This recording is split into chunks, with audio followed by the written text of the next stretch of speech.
Thank you for joining us on this first day of our traditional Islamic Chinese medicine course. My name is Dr. Jahanara Monaf. I'm joined by my colleague, Professor Dr. Rafiq Islam.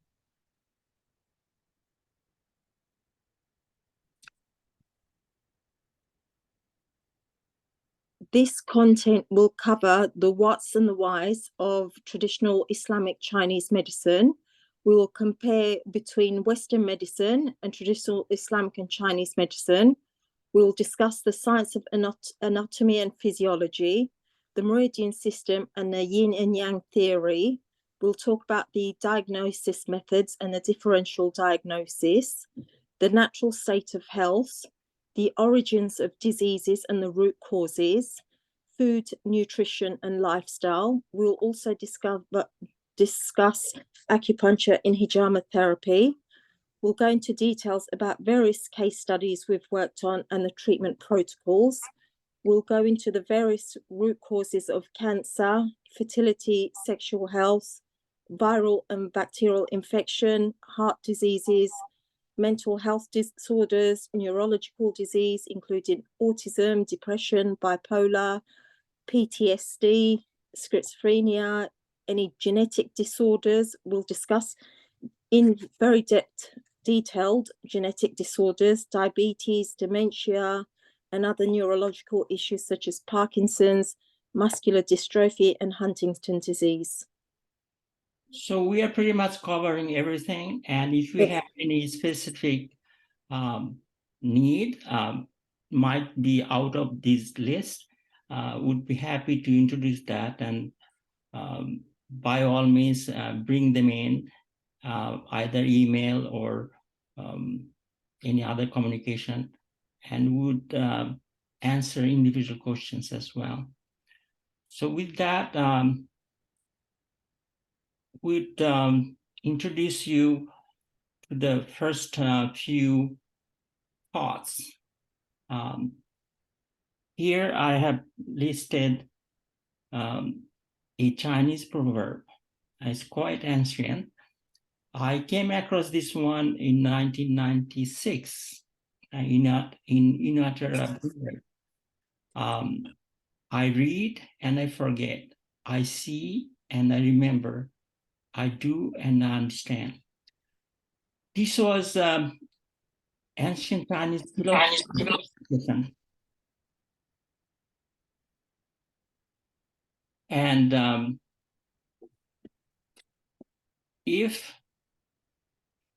for the longest time, we know that the retention of in lecture is very low. Students don't retain anything that they study and they hear in lectures. And it really makes sense. And reading goes with that as well. Reading itself doesn't guarantee anything. So it's literally, I read and I forget. I see and I remember. Once you see something, because it's real. So once you see something, it stays in your memory. So you'd remember. But that has nothing to do with understanding. So you have to actually do. Now, what is doing something? Doing something is thinking about it with conscience. And that brings us to what is conscience?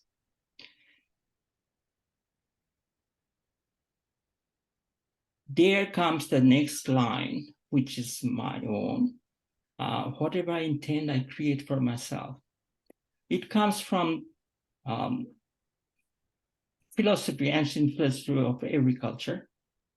And of course, it was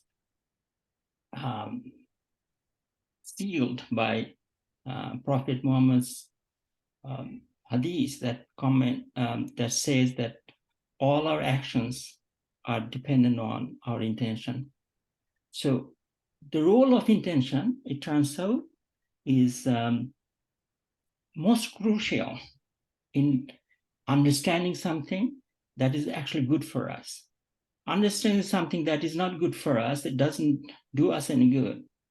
So ironically, it was Karl Marx who first in modern era he was the first one to discuss the role of intention. Our research group was the first one to bring it up in terms of technology. You would not find any other person talking about the role of intention. It turns out in Chinese medicine, it is very much highlighted. The role of the intention of the practitioner, of the person, everything matters. But the point I make here is your intention will create your own path. So you want to do something for yourself, intention, remember your intention.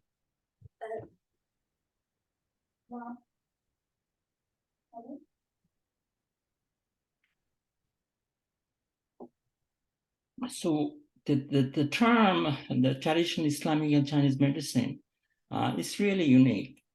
It's traditional, does not mean it's a cultural. Traditional means it's truly scientific. Now, if you understand what truly Islam is, you would not need any other name for it. True Islamic is 100% scientific. But in our society, we have forgotten, and that's why we took the name traditional, because it's very familiar to modern so-called TCM, traditional Chinese medicine. So last 50 years or even longer, it has been very popular. So we took that name traditional, but frankly speaking, Islamic medicine is it. It is the 100%. Islam is 100% science, as you will see. And this is the truly scientific approach to healthcare. So when we talk about health, we do not talk about branch of medicine. You see, medicine has nothing to do with health. Right? A good health would not need any medicine.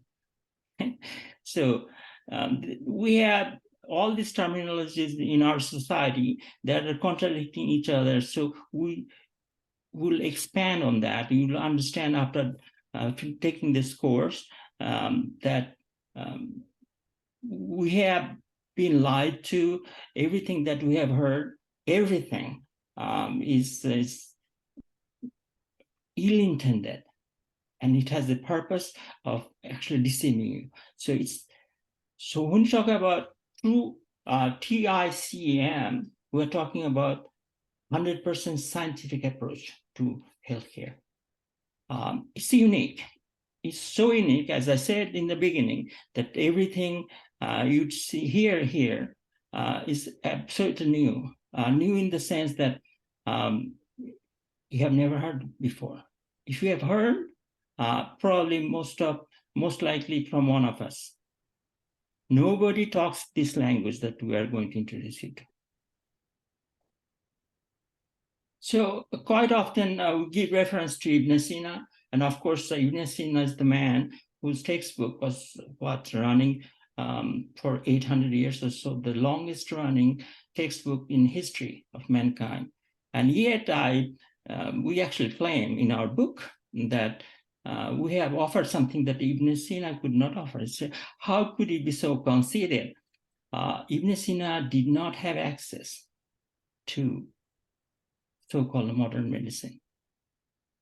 He did not know what vile modern medicine can do to us, to our body. He did not have all this superflux of diseases. So indeed, we have brought something that nobody has seen before, let alone solving those problems. So it's really unique in that sense. You find, as I said, every statement to be unique as never heard before. And as you go along, I would identify that, look, everybody's talking this language, we're talking this language. And difference is our language is completely logical.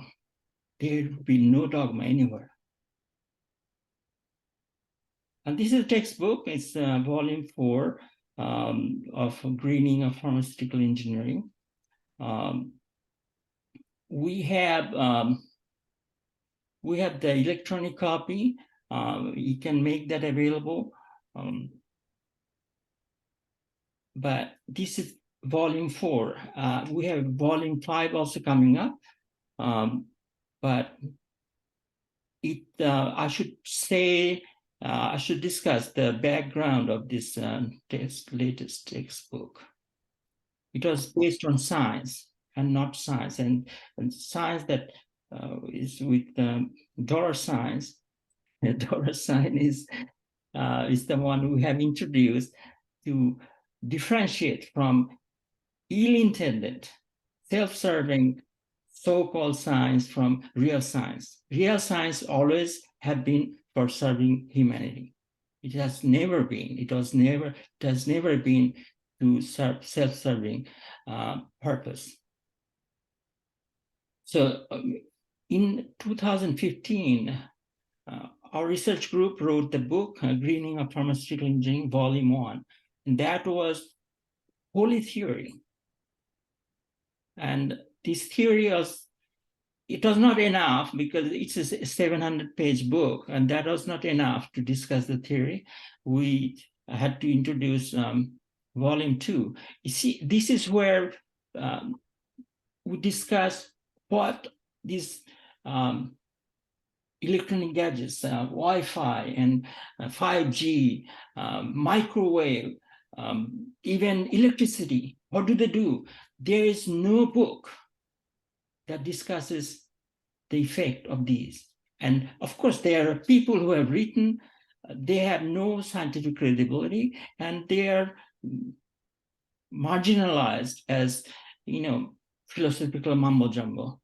We brought back the science. We discussed the science behind all this effect that people have noticed. People know they become sick beside a power line. They know that they cannot sleep if the Wi-Fi is on. That no science explains to them. Why? Because that science is the dollar sign science. Because it doesn't serve their purpose. So that was in Volume 2. In Volume 3, it was on mental health. Incidentally, at the time, we did not discuss Chinese medicine, but we did discuss Islamic medicine and the Islamic cure.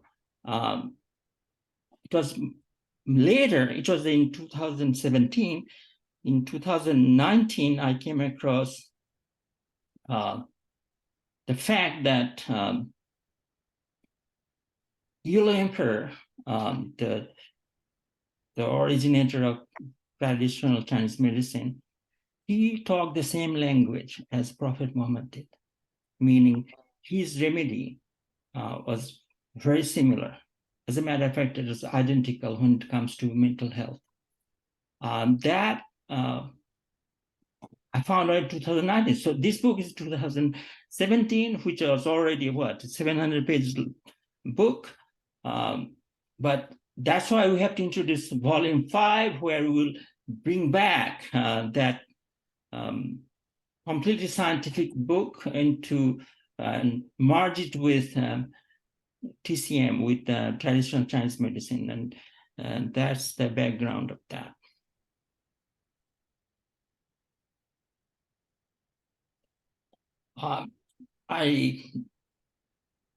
After the first day, meaning first set of presentation,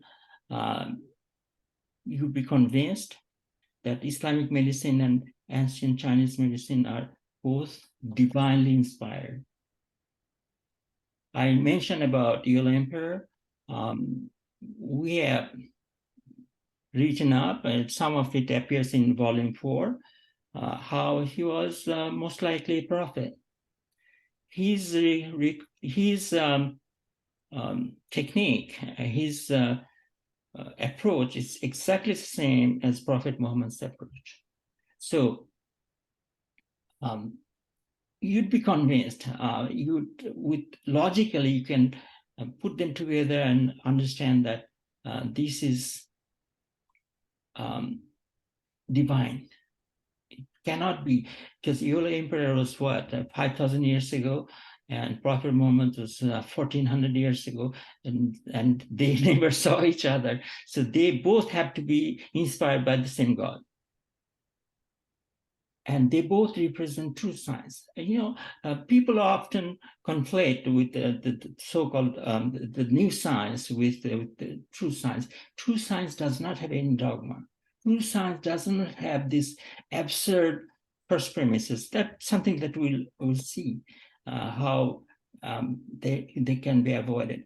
I have listed the first premises of every theory, every major theory, and they are all not only false, they are absurdly false. Right? And some of these we can see these days with this LGBTQ movement and the trans activism. We can see that in politics, with Zionism, all kind of absurd premises they are building their theory on. But nobody has formalized, and we do that here, and you see the difference. And also you'll find out TICM heals, whereas Western medicine does the opposite. People say, and it's actually fanciful, even for TCM practitioners, to say that TCM goes along with Western medicine. It cannot hurt, meaning, it's like alternate medicine. It will complement, continue your chemotherapy, and let me give you some acupuncture points so pain is not there, or you can bear the chemotherapy so chemotherapy can be completed. Those are the nonsensical things that we discuss and we show that it's exactly the opposite. Somebody, they are telling you either they're ignorant or they know, and they are afraid that they would be challenged by the establishment, and that's why they don't tell you the truth. Nothing goes together. Light and darkness cannot go together. And what we'll discuss is the light.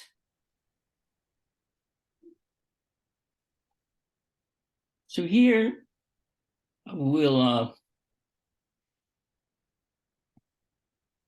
introduce the presentation of day 1A.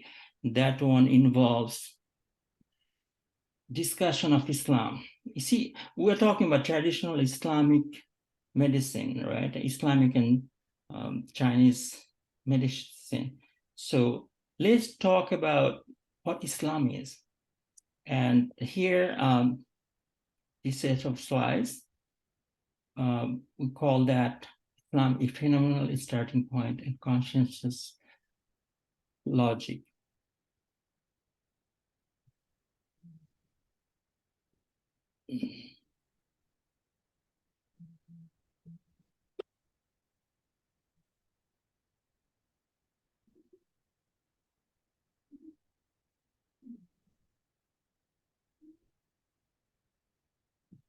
Again,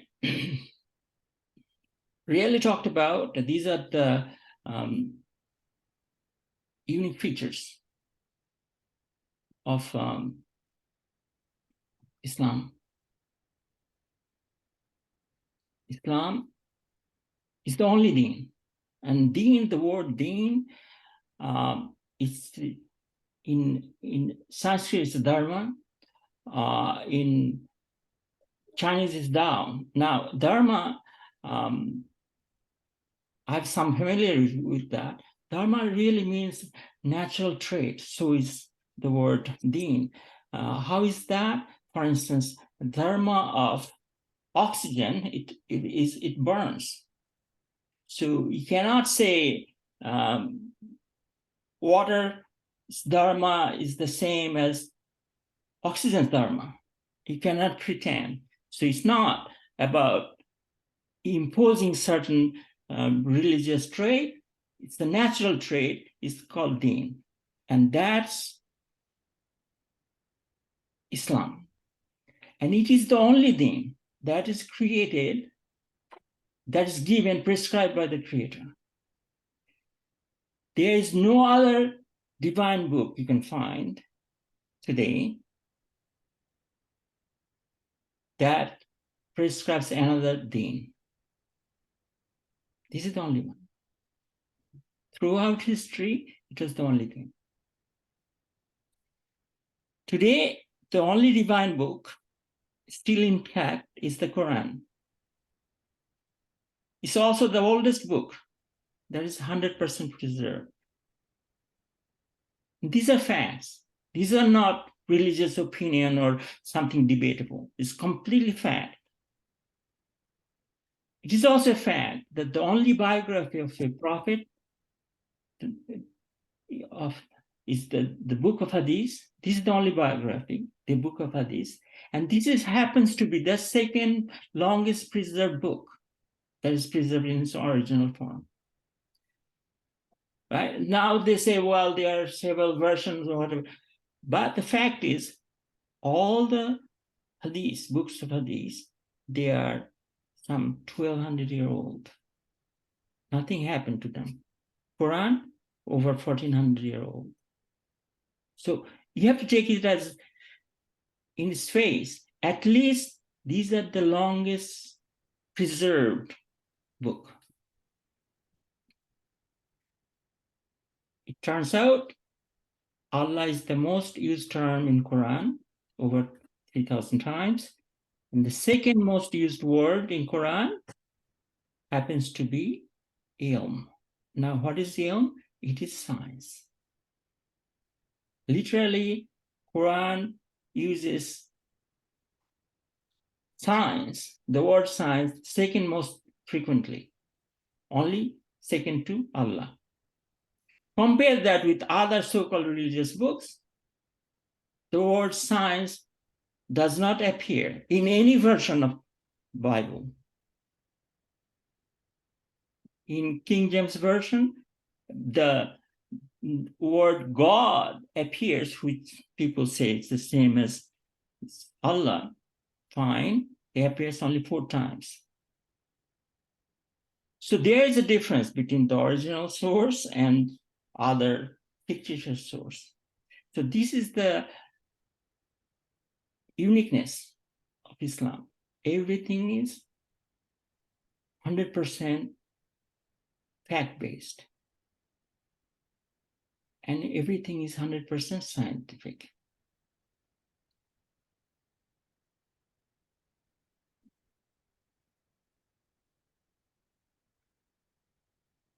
It continues, the first word revealed on Prophet Muhammad's, peace be upon him, is Iqra.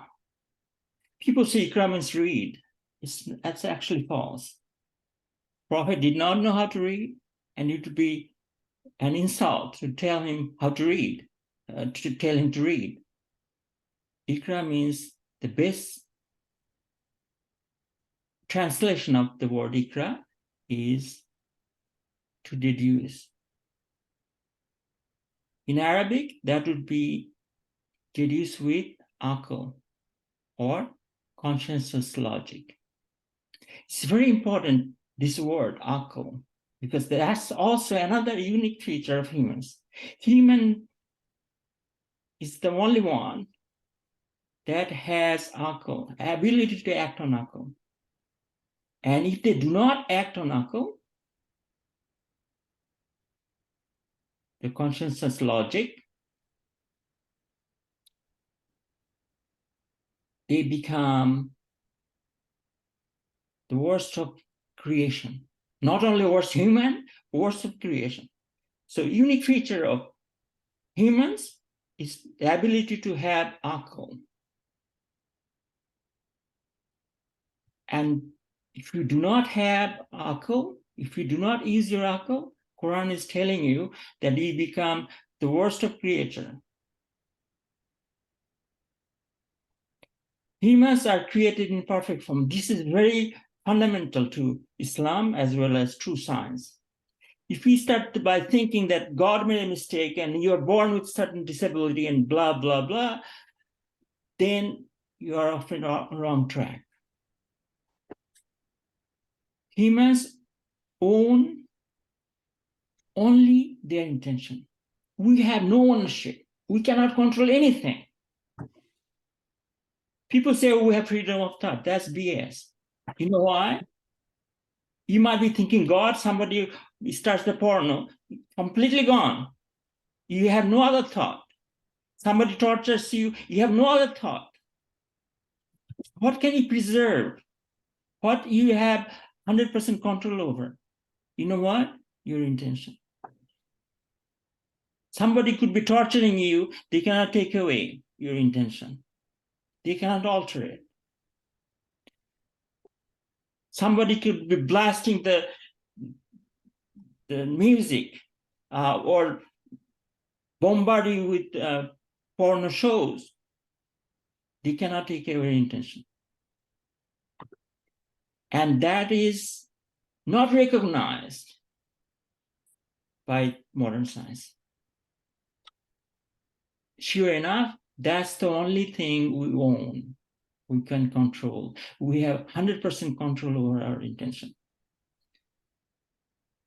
Humans have no control over anything other than their intention.